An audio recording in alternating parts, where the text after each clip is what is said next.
Diary. हमारी teacher ने हमें विविध व्यवसायों के बारे में जानकारी दी, जैसे कि डॉक्टर, इंजीनियर, शिक्षक।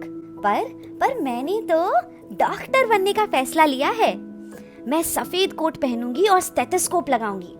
मैं खूब पढ़ूंगी और बड़े शहर में कॉलेज जाऊंगी। मैं दुनिया देखूंगी और बड़े बड़े अस्पतालों में काम करूंगी और अपने पैरों पे खड़ी होंगी। मैंने पिताजी को जब ये बात बताई तो वे हंसने लगे और उन्होंने कहा, तू पढ़ बेटा, तेरे लिए मैं राजा जैसा लड़का ढूंढ कर लाऊंगा। मुझे समझ में नहीं आया कि पिताजी हंस क्यों रहे थे। प्रिय डायरी, आज रघु हमेशा की तरह स्कूल जल्दी पहुंच गया और मुझे फिर देरी हो गई।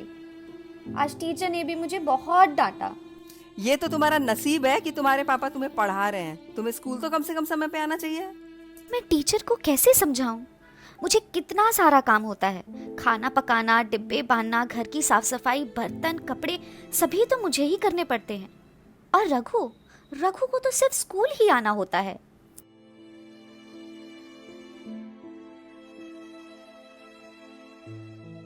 प्रिय डायरी, मेरा अब सारा समय खाना बनाने में और साफ सफाई में ही जाता है और घर में पैसे की कमी होने के कारण अब मैं मजदूरी भी करने जाती हूँ।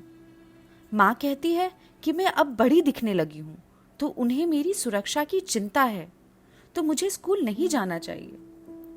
लेकिन मैं आज भी तो वही रास्ता लेती हूँ जो मैं कभी स्कूल के लिए लिया करती थी। तो अगर काम पर जाना सुरक्षित है तो स्कूल पर क्यों नहीं?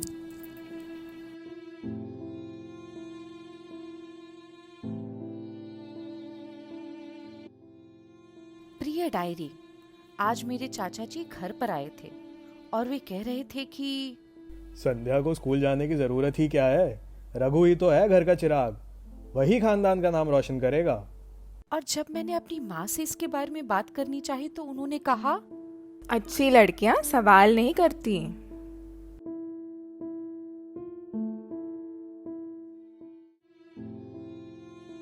प्रिय माँ और पिताजी, मैं कल 15 साल की हो जाऊंगी।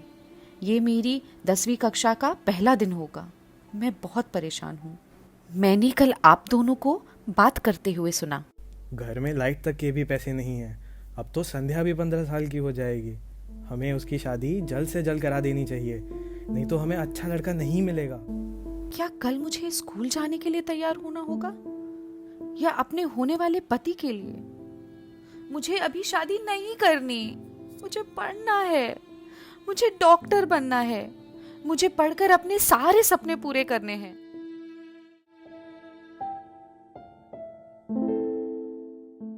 माँ, स्कूल चले, देरी हो रही है।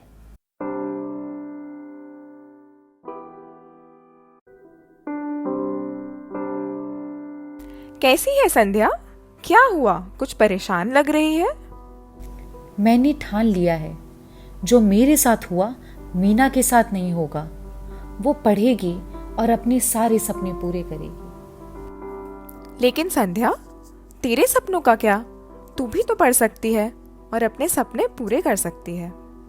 लेकिन इस उम्र में देखा है किसी को स्कूल जाते? क्या करोगी स्कूल जाकर? अगर तुम पढ़ने जाओगी तो कौन देखेगा बच्चों को? शिक्षा की ना तो उम्र होती है ना लिंग। शिक्षा पे सभी का समान हक है। मैं भी तो पढ़ सकती हूँ। मुझे भी तो दूसरा मौका मिल सकता है।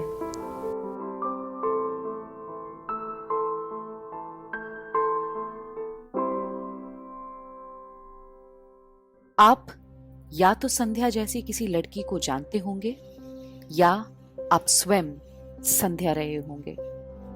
विश्व भर में संध्या जैसी 132 मिलियन लड़कियां स्कूल से बाहर हैं।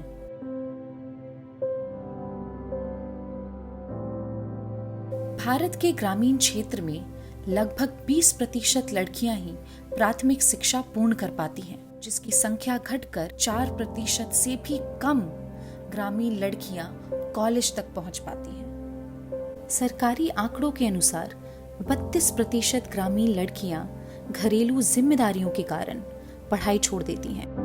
विश्व भर में हर 2 सेकंड एक लड़की बाल विवाह का शिकार होती है। लड़कियों को शिक्षित क्यों करें? निरक्षरता परिवारों को गरीबी के चक्र में रखता है, जिससे निकल पाना बेहद मुश्किल है। माध्यमिक शिक्षा में 1 वर्ष जोड़ने से लड़कियों की संभावित आय में 15 से 25% की वृद्धि होती है। आर्थिक विकास को बढ़ावा मिलता है और गरीबी कम होती है। तो क्या बदलना होगा? घर, स्कूल, शिक्षा नीतियों में बदलाव, सामाजिक सोच में बदलाव। परिवर्तन का नेतृत्व हमें ही करना होगा। शिक्षक भी विषय की पसंदगी को प्रभावित कर सकते हैं, ताकि वे ध्यान केंद्रित कर सकें कि छात्र क्या कर सकते हैं, बजाय कि उन्हें क्या करना चाहिए, जो कि व्यावसायिक रूढ़ियों को तोड़ेगा और सांस्कृतिक बदलाव को बढ़ावा देगा। शिक्षा में जेंडर समानता से किसे लाभ होता है? हम सबको।